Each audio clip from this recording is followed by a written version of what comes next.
ஆறாம் கட்ட மக்களவைத் தேர்தலில் காலை 9 மணி நிலவரப்படி 10.82% வாக்குகள் பதிவாகியிருக்கின்றன.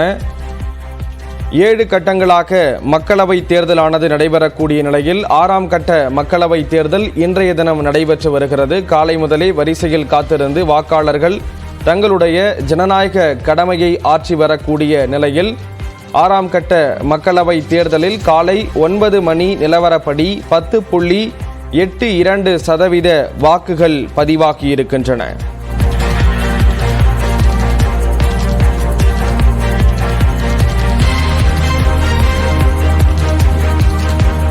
மொத்தம் 58 தொகுதிகளில் 6 ஹரியானாவில் 10 தொகுதிகள், பீகார் மற்றும் மேற்கு வங்கத்தில் தலா 8 தொகுதிகள் உள்ளிட்ட மொத்தம் 58 தொகுதிகளில் இந்த 6ஆம் கட்ட வாக்குப்பதிவு விறுவிறுப்பாக நடைபெற்று வரக்கூடிய நிலையில் காலை 9 மணி நிலவரப்படி 10.82% வாக்குகள் பதிவாகியிருக்கின்றன.